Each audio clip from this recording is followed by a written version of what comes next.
Next topic is BOOTP, Bootstrap Protocol. To overcome some of the drawbacks of RARP, researchers developed the Bootstrap Protocol, BOOTP. RARP പ്രോട്ടോക്കോളിന്റെ drawbacks overcome ചെയ്തു വന്ന protocol ആണ് bootstrap protocol എന്ന് പറയുന്നത് BOOTP. Later, the Dynamic Host Configuration Protocol DHCP was developed as a successor to BOOTP. BOOTPക്ക് കഴിഞ്ഞു വന്ന protocol ആണ് DHCP, which refers to Dynamic Host Configuration Protocol, because the two protocols are closely related. BOOTPയും DHCPയും തമ്മില് they are closely related. They are having close relationship. Because it uses UDP and IP, BOOTP can be implemented with an application program.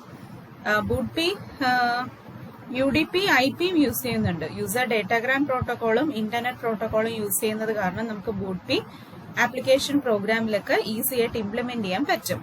Like RARP, BOOTP operates in the client-server paradigm and requires only a single packet exchange. RARP പോലെ തന്നെ BOOTPയും client server operate ചെയ്യും. Client server രീതിയിലാണ് BOOTP operate ചെയ്യുന്നത്. അതുകൊണ്ട് തന്നെ ഒരു single packet വഴി നമുക്ക് മെസ്സേജ് എക്സ്ചേഞ്ച് ചെയ്യാൻ പറ്റും. However, BOOTP is more efficient than RARP because a single BOOTP message specifies many items needed at startup, including a computer's IP address, the address of a router, and the address of a server. RARPയും BOOTPയും നോക്കിക്കഴിഞ്ഞാൽ BOOTP ആണ് കൂടുതൽ efficient. കാരണം ഒരു single BOOTP മെസ്സേജിന്റെ അകത്ത് നമുക്ക് കുറെ കാര്യങ്ങൾ തന്നെ സ്പെസിഫൈ ചെയ്യാൻ പറ്റും. അതായത് കമ്പ്യൂട്ടർ ഹോസ്റ്റിന്റെ IP അഡ്രസ് സ്പെസിഫൈ ചെയ്യാൻ പറ്റും. പിന്നെ റൂട്ടർ, ഏതൊക്കെ റൂട്ടർ വഴി പോയ ആ റൂട്ടറിന്റെ അഡ്രസ് സ്പെസിഫൈ ചെയ്യാൻ പറ്റും. പിന്നെ ആ നെറ്റ്വർക്കിനകത്തുള്ള സെർവറിന്റെ അഡ്രസ്സും സ്പെസിഫൈ ചെയ്യാൻ പറ്റും. BOOTP also includes a vendor-specific field in the reply that allows hardware vendors to send additional information used only for their computers. പക്ഷെ BOOTPക്ക് ഒരു പ്രത്യേകതയും കൂടിയുണ്ട്, ഒരു ഫീൽഡും കൂടിയുണ്ട്, വെണ്ടർ സ്പെസിഫിക് ഫീൽഡ്. അതായത് ഈ വെണ്ടർ സ്പെസിഫിക് ഫീൽഡില് റിപ്ലൈ ആയിട്ട് പോകുന്ന BOOTP മെസ്സേജസിൽ വെണ്ടർ സ്പെസിഫിക് ഫീൽഡ് ഉണ്ട്. അത് ശരിക്കും പറഞ്ഞാൽ ഈ ഹാർഡ്വെയർ വെൻഡേഴ്സിന് എന്തെങ്കിലും എക്സ്ട്രാ ഇൻഫർമേഷൻ വല്ലതും ആഡപ്പ് ചെയ്യണമെങ്കിൽ ഉള്ള ഫീൽഡാണ് vendor specific field. BOOTP places all responsibility for reliable communication on the client. BOOTP client server communication രീതിയിലാണ് നടക്കുന്നതെന്ന് പറഞ്ഞു. പക്ഷെ ഫുൾ റെസ്പോൺസിബിലിറ്റി ക്ലയന്റിനാണ് ഇവിടെ കൊടുത്തിരിക്കുന്നത്. റിലയബിൾ കമ്മ്യൂണിക്കേഷൻ നടത്താൻ വേണ്ടി, അതായത് പാക്കറ്റ്സ് എത്തുന്നുണ്ടോ ഇല്ലയോ എന്നെല്ലാം ചെക്ക് ചെയ്യുന്ന ക്ലയന്റ് സൈഡിൽ നിന്നാണ്. Because UDP uses IP for delivery, messages can be delayed, lost, delivered out of order or duplicated. കാരണം എന്താ, റിലയബിലിറ്റിയുടെ വിഷയം ഇവിടെ വന്നത് എന്തുകൊണ്ടാണ്? UDP ആണ് യൂസ് ചെയ്യുന്നത്. അപ്പം പാക്കറ്റ്സ് ഡെലിവർ ചെയ്യാൻ വേണ്ടി. അപ്പം മെസ്സേജസ് കണക്ഷൻലെസ് ആയതുകൊണ്ട് തന്നെ ചിലപ്പോൾ ഡിലേ ആവാനുള്ള ചാൻസ് ഉണ്ട്, നഷ്ടപ്പെടാനുള്ള ചാൻസ് ഉണ്ട്.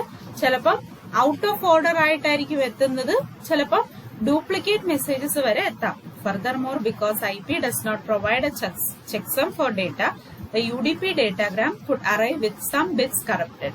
അപ്പം അതുമല്ല, IP യൂസ് ചെയ്യുന്നത് കാരണം നമ്മള് എന്താ ചെക്സം ഡേറ്റയ്ക്ക് ചെക്സം പ്രൊവൈഡ് ചെയ്യുന്നില്ല, ചെക്സം യൂസ് ചെയ്യുന്നില്ല ഡേറ്റയ്ക്കകത്ത്. അപ്പൊ ഡേറ്റയ്ക്കകത്ത് എന്തെങ്കിലും എറർ കറക്ഷൻ വന്നിട്ട് എറർ വന്നു കഴിഞ്ഞാൽ കറക്റ്റ് ചെയ്യാനുള്ള ടെക്നിക്കില്ല. അപ്പൊ അതുകൊണ്ട് തന്നെ ചിലപ്പം UDPയില് വരുന്ന ഡേറ്റാഗ്രാംസ് എല്ലാം ചിലപ്പോൾ ചില ബിറ്റ്സ് കറപ്റ്റഡ് ആകാം. അപ്പൊ അത് ഒരു മെത്തേഡ് ഇല്ല, ചെക്സം ആഡപ്പ് ചെയ്യാത്തതുകൊണ്ട് അതെങ്ങനെ കറക്റ്റ് ചെയ്യുന്നുള്ളൊരു വിഷയം വരുന്നുണ്ട്. To guard against corruption, BOOTP request that UDP use ചെക്സംസ്.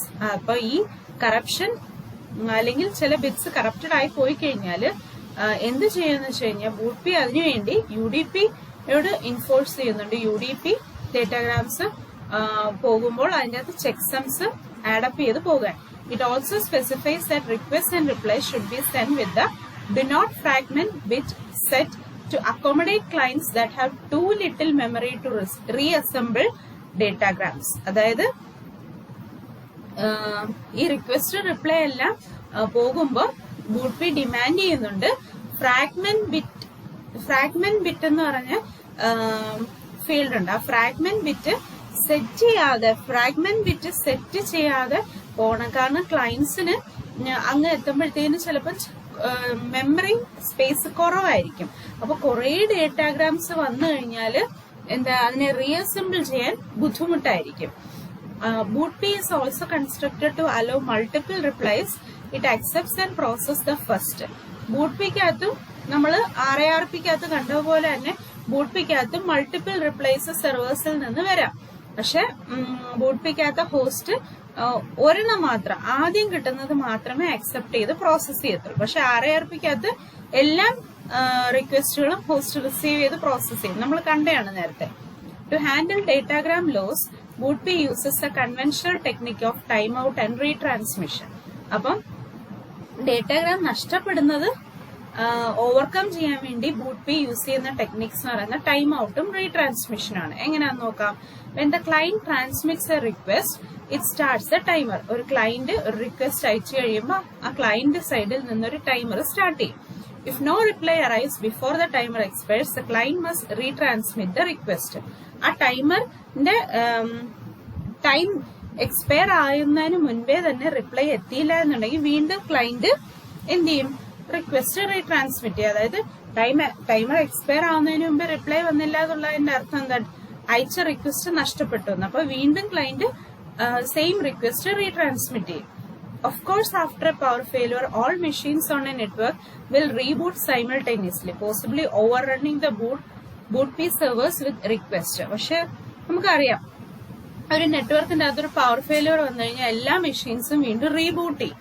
അങ്ങനെ ആകുമ്പോൾ ഈ BOOTP സെർവേഴ്സ് റിക്വസ്റ്റ് എല്ലാം വീണ്ടും ചിലപ്പം വീണ്ടും ഡ്യൂപ്ലിക്കേറ്റഡ് ആയിട്ട് സെൻഡ് ആവാനുള്ള ചാൻസുകളുണ്ട്. If all clients use exactly the same retransmission timeout, many or all of them will attempt to retransmit simultaneously. അപ്പൊ എന്ത് സംഭവിക്കും, ഈ പവർ ഫെയിലിയർ വന്നപ്പോഴാണ് നഷ്ടപ്പെട്ടെങ്കിൽ എന്താ, ഈ ക്ലയൻസ് എല്ലാം കൂടി വീണ്ടും സെയിം ടൈമറാണ് ക്ലയൻസ് യൂസ് ചെയ്യുന്നെങ്കിൽ എല്ലാ ക്ലയൻസും കൂടി ഒന്നിച്ച് റീട്രാൻസ്മിഷൻ ചെയ്യാൻ നോക്കും. അപ്പൊ to avoid the resulting collisions, the BOOTP specification recommends using a random delay. അപ്പൊ എല്ലാ ക്ലയൻസും ഒന്നിച്ച് റീട്രാൻസ്മിറ്റ് ചെയ്ത അവിടെ ഒരു കൊളിഷൻ വരും. ഈ കൊളിഷൻ അവോയ്ഡ് ചെയ്യാൻ വേണ്ടി BOOTP എന്ത് ചെയ്യുന്നുണ്ട്, ഒരു റാൻഡം ഡിലേ റെക്കമെൻഡ് ചെയ്യുന്നുണ്ട്, ഒരു ഡിലേ യൂസ് ചെയ്യുന്നുണ്ട്. എങ്ങനെയാണെന്ന് നോക്കാം.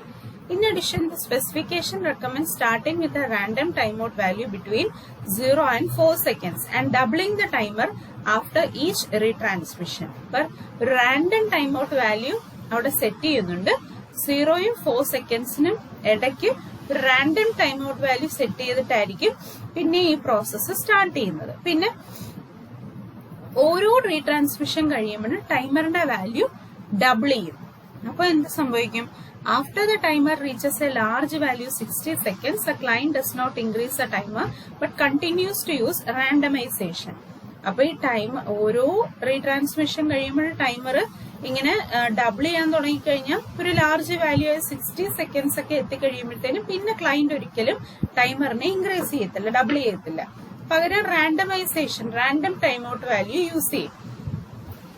Doubling the timeout after each retransmission keeps BOOTP from adding excessive traffic to a congested network. The randomization helps avoid simultaneous transmissions. അപ്പം ഈ ടൈമൗട്ട് ഈ ടൈമർ ഡബിൾ ചെയ്യുന്നത് ഓരോ ട്രാൻസ്മിഷൻ കഴിയുമ്പോഴും ടൈമർ ഡബിൾ ചെയ്യുന്നത് ശരിക്കും പറഞ്ഞാൽ BOOTP എന്തിനാണ് ഈ ടെക്നിക്ക് യൂസ് ചെയ്യുന്നത്, കൺജഷൻ ഉണ്ടാവാതെ, നെറ്റ്വർക്കിൽ കൺജഷൻ ഉണ്ടാവാതിരിക്കാനാണ്.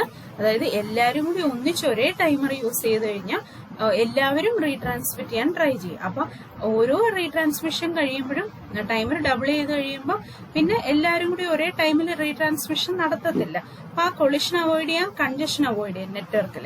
അതുപോലെ തന്നെ ഈ റാൻഡമൈസേഷൻ ടെക്നിക്ക് യൂസ് ചെയ്യുന്നത് കാരണം സൈമിൾട്ടേനിയസ് ആയിട്ടുള്ള പല ഹോസ്റ്റുകൾ ഒരേ സമയത്ത് ട്രാൻസ്മിറ്റ് ചെയ്യാനുള്ള സിറ്റുവേഷനും അവോയ്ഡ് ചെയ്യാം. മെയിൻലി കൺജഷൻ നമുക്ക് അവോയ്ഡ് ചെയ്യാൻ പറ്റും. Thank you.